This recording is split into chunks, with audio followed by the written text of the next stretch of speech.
जय हिंद, नमस्कार। Welcome back to target government job YouTube channel. कैसे हैं सभी साथी? उम्मीद करती हूँ बहुत ही अच्छे होंगे। साथियों, आप सभी के बहुत सारे कमेंट्स आ रहे थे कि आरपीएफ साइंस पर वीडियो बनाइए, साइंस पर वीडियो लाइए, क्या क्या टॉपिक आ रहे हैं और कैसे हम इजीली क्वेश्चंस को कर सकते हैं साइंस के को, इस तरह की एक वीडियो लाइए। तो साथियों, मैं वीडियो ला चुकी हूँ, एक नहीं लेकिन कई वीडियोस आएंगी। कई वीडियोस में साइंस कोई छोटा टॉपिक नहीं है, बहुत बड़ा टॉपिक है। और आयोग का भी उद्देश्य आपसे बहुत सारी उसे अपेक्षाएं होती हैं, एक्सपेक्टेशंस होती हैं कि भाई आप सिर्फ एक प्रोटेक्शन फोर्स ही नहीं बल्कि एक आप में डॉक्टर भी देखा जाता है ना। क्योंकि आजकल बहुत सारी बीमारियां चल रही हैं साथियों, और बीमारी के लिए हर जगह डॉक्टर अवेलेबल नहीं है। तो आप छोटी मोटी बीमारियों यानी छोटी मोटी कोई तकलीफ आ जाए तो उसे आप खुद भी सॉल्व कर सकें, है ना। तो बायो पढ़ने का, साइंस केमिस्ट्री, फिजिक्स पढ़ने का हमारा यही उद्देश्य है और आयोग का भी यही आपसे अपेक्षाएं हैं कि आप इतनी जानकारी तो, जनरल जानकारी तो रखें ही रखें। तो चलिए देखते हैं क्या है। Science for RPF, UP police constable, SI, Bihar police and other exam सभी के लिए इम्पोर्टेंट है, इम्पोर्टेंट सेशन है साथियों। आज हमारी फर्स्ट क्लास है। डेली आपको क्लास देखने को मिलेगी, लेकिन क्लास डिपेंड करेगी आपके रिव्यू पर, आप कैसा रिव्यू दे रहे हैं। अच्छे कमेंट करना, आपको क्लास पसंद आती है तो क्लास को लाइक करना, साथियों में शेयर करना। जैसा आपका रिव्यू आएगा उसी आधार पर मैं आपको वीडियोस देती जाऊंगी, ठीक है जी। तो चलिए स्टार्ट करते हैं। पृथ्वी पर पाए जाने वाले प्रमुख एलिमेंट यानी जिन्हें हम हिंदी में तत्व कहते हैं एवं उनका प्रतिशत।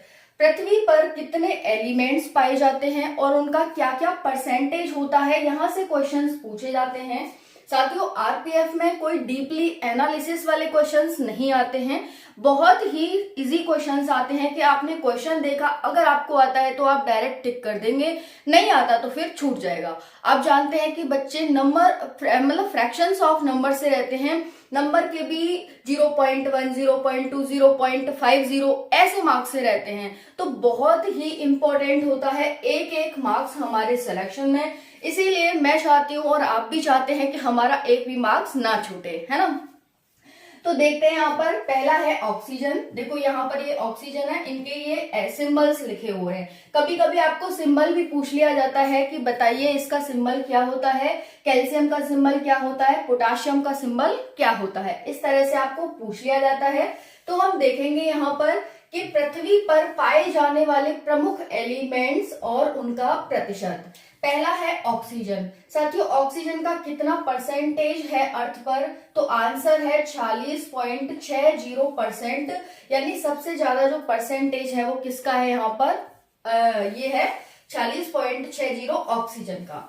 दूसरा है सिलिकॉन का कितना परसेंटेज है पृथ्वी पर? तो आंसर है 27.72%। सब में परसेंट है ये, ठीक है। नेक्स्ट है एल्यूमिनियम। एल्यूमिनियम का कितना परसेंटेज है? तो 8.13% है एल्यूमिनियम का। नेक्स्ट है आयरन। इसकी पीडीएफ भी आपको टेलीग्राम पर मिल जाएगी, लेकिन आपको पहले वीडियो देखनी होगी पूरी एंड तक, उसके बाद आप पीडीएफ देखेंगे तो बहुत ही इजीली आपको समझ आ जाएगा। नेक्स्ट है आयरन कितना परसेंटेज है? तो आंसर हो जाएगा 5%। नेक्स्ट है कैल्शियम। तो कैल्शियम की बात करें 3.6% अर्थ पर कैल्शियम पाया जाता है। नेक्स्ट है साथियों सोडियम। सोडियम की मात्रा है 2.83%। उसके बाद है पोटाशियम। देखो इनके सिंबल हैं, ऑक्सीजन का O, सिलिकॉन का S, सिलिकॉन का SI है, एल्यूमिनियम का Al, आयरन का Fe, कैल्शियम का Ca, सोडियम का Na, पोटाशियम का K, मैग्नीशियम का Mg, आयरन का Fe और यहाँ पर अदर हैं वो यहाँ देख सकते हैं, ठीक है जी। चलिए देखो, एल्यूमिनियम 8.13%, आयरन है 5%, कैल्शियम है 3.6%। उसके बाद है सोडियम 2.83%, पोटाशियम है 2.59% और मैग्नीशियम कितना है? तो मैग्नीशियम का परसेंटेज ध्यान रखेंगे 2.09% है मैग्नीशियम। उसके बाद बात करें टाइटेनियम। तो टाइटेनियम का जो परसेंट है साथियों वो है 0.44%। कितना है? 0.44% टाइटेनियम का परसेंटेज है, तो 0.44% हो जाता है। अगर हम बात करें अदर्स की, अदर कितने हैं? तो 0.14% है साथियों अदर्स।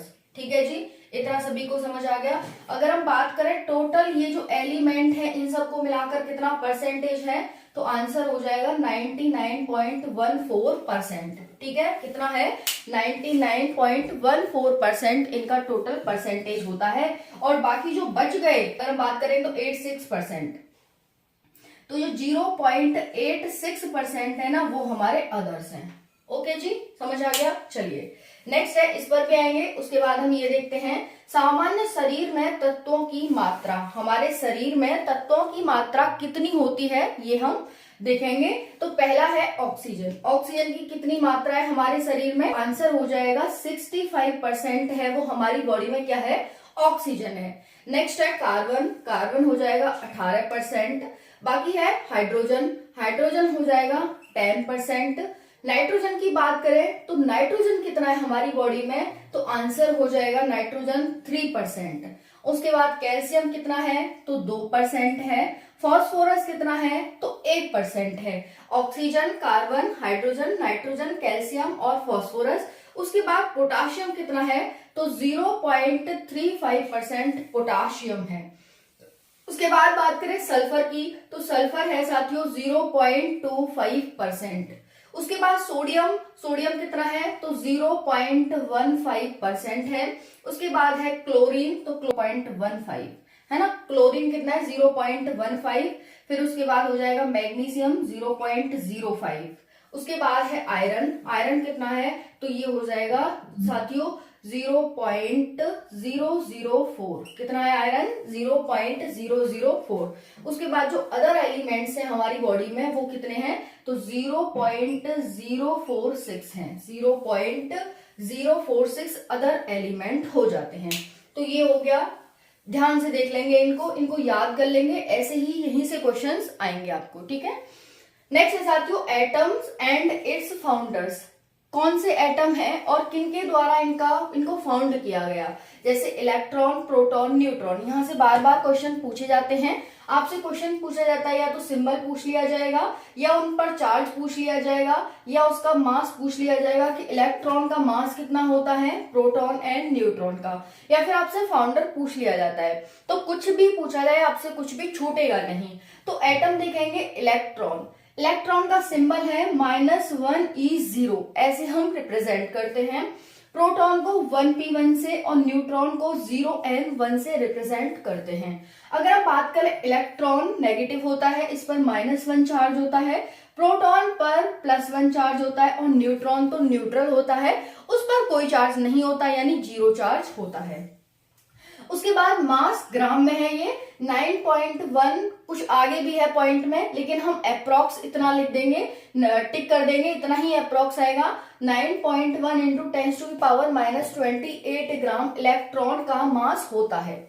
नेक्स्ट है, ये एक इलेक्ट्रॉन का मास है। नेक्स्ट है प्रोटॉन का 1.6726 इंटू 10⁻⁻24 ग्राम यहाँ पर प्रोटॉन का मास है। और न्यूट्रॉन का है 1.6749 इंटू 10⁻⁻24 ग्राम, सभी ग्राम में है। उसके बाद फाउंडर कौन है, तो इलेक्ट्रॉन का फाउंडर है जे थॉमसन। प्रोटॉन का है गोल्डस्टीन मिल जाए या फिर आपको रदरफोर्ड मिल जाए। ठीक है, रदरफोर्ड मिल जाए तो रदरफोर्ड पर टिक कर दोगे, अगर गोल्डस्टीन मिलता है तो गोल्डस्टीन पर टिक कर दोगे। उसके बाद है न्यूट्रॉन, चैडविक, समझ में आ गया। तो यहां पर ये हो जाते हैं थॉमसन, गोल्डस्टीन एंड चैडविक। थोड़ा सा इसे अरेंज करके लिख लेंगे, जैसे पेन, मैंने तो इस ट्रिक से याद कर रखा है पेन, यानी प्रोटॉन, इलेक्ट्रॉन, न्यूट्रॉन, और जो इसकी ट्रिक है वो है आर, रदरफोर्ड, RTC। ठीक है, देखो प्रोटॉन की खोज किसने की, तो रदरफोर्ड ने, प्रोटॉन रदरफोर्ड। इलेक्ट्रॉन की खोज किसने की, जे थॉमसन, यानी थॉमसन ने। इलेक्ट्रॉन की थॉमसन ने। न्यूट्रॉन की चैडविक ने, सी से चैडविक। तो मैंने इस तरह से इस क्रम में याद कर रखा है कि पेन, RTC। ठीक है जी, आप भी अपनी कोई इस ट्रिक से याद कर सकते हैं, या फिर कोई और ट्रिक हो आपकी तो उसको देख सकते हैं। ठीक है जी, चलिए नेक्स्ट बात करते हैं। सबसे पहले इलेक्ट्रॉन के आवेश का निर्धारण किसने किया था, कि इलेक्ट्रॉन पर आवेश यानी चार्ज होता है, तो इसका निर्धारण मिल्टन के द्वारा किया गया था। तेल बूंद प्रयोग से। उसने तेल बूंद का यानी तेल बूंद पानी में डालकर देखी थी, फिर उस पर उसने चार्ज देखा, तो उस आधार पर उसने बताया मिल्टन ने कि इलेक्ट्रॉन पर चार्ज होता है। ठीक है, नेक्स्ट है इलेक्ट्रॉन की तरंग प्रकृति की खोज किसने की? इलेक्ट्रॉन की तरंग की, इलेक्ट्रॉन है वो तरंग रूप में होता है, वेव फॉर्म में होता है, इसकी खोज की थी डी ब्रोगली ने। किसने? डी ब्रोगली ने। नेक्स्ट है पॉजिट्रॉन की खोज किसने की? तो आंसर है एंडरसन ने। किसने की? एंडरसन ने। तो ध्यान रखेंगे, यहां से आपसे क्वेश्चन डायरेक्ट पुट होता है। फिर से दोबारा कहूंगी, साइंस से क्वेश्चन आपसे डायरेक्ट पुट होता है, ना तो टाइम टेकिंग है हमारी साइंस, बहुत ही जल्दी क्वेश्चन देखते ही हमें टिक करना होता है और पूरे में से पूरे मार्क्स मिलते हैं साथियों। नेगेटिव गलत होने की संभावना बहुत कम रहती है, इसीलिए साइंस एक स्कोरिंग टॉपिक है, ज्यादा हमें इसमें दिमाग नहीं लगाना है। कुछ तथ्य है एंड फैक्ट्स हैं जो हमें याद करने होते हैं। ठीक है, नेक्स्ट है साथियों यहाँ पर इंपॉर्टेंट आइसोटोप्स, महत्वपूर्ण समस्थानिक। तो पहला टॉपिक था हमारा पृथ्वी पर पाए जाने वाले प्रमुख एलिमेंट और उनका परसेंटेज। दूसरा था सामान्य शरीर में तत्वों की मात्रा। फिर है एटम्स एंड इट्स फाउंडर। और नेक्स्ट 4 टॉपिक है हमारा इंपॉर्टेंट आइसोटोप्स यानी महत्वपूर्ण समस्थानिक। जो साथी इंग्लिश से हैं भाई इंग्लिश का देख लेना, जो हिंदी से हैं भाई हिंदी का देख लेना, क्योंकि दोनों तरह के बच्चे मिलते हैं, फिर कहते हैं कि हिंदी में क्या कहते हैं इसे, इंग्लिश में क्या कहते हैं। बाकी नॉर्मल इंग्लिश हिंदी है, इतनी तो सबको आनी चाहिए, है ना। देखो, पहला है मास। साथियों कभी कभी आपसे पूछ लिया जाता है कि मास जो हमारा द्रव्यमान होता है वो किस किस का कलेक्शन होता है, उसमें क्या क्या ऐड होता है। तो प्रोटॉन और न्यूट्रॉन को मिलाकर के हमारा मास बनता है, P और N को। फिर है एटॉमिक नंबर में क्या होता है, तो नंबर ऑफ प्रोटॉन्स निर्धारण करते हैं कि इस एलिमेंट का एटॉमिक नंबर क्या होगा। समझ में आ रहा है। और साथियों मैं एक वीडियो एटॉमिक नंबर की भी लेकर के आऊंगी, क्योंकि एटॉमिक नंबर भी पूछ लिया जाता है। कांस्टेबल एसआई दोनों के लिए साथियों, कहीं ये आरपीएफ यानी कांस्टेबल एसआई दोनों के लिए। और दूसरा है मैं एटॉमिक नंबर की वीडियो लेकर के आऊंगी, क्योंकि एटॉमिक नंबर और एटॉमिक मास इनमें से भी क्वेश्चंस आता है। जब इतना इजी है तो हम क्यों से छोड़ें, है ना। चलो, तो यहाँ पर ये मास हो गया, एटॉमिक नंबर सभी को समझ आ गया कि number of protons atomic number को डिसाइड करता है, और प्रोटॉन और न्यूट्रॉन मिलाकर मास होता है कि उस एलिमेंट में कितने प्रोटॉन हैं और कितने न्यूट्रॉन हैं। ठीक है जी।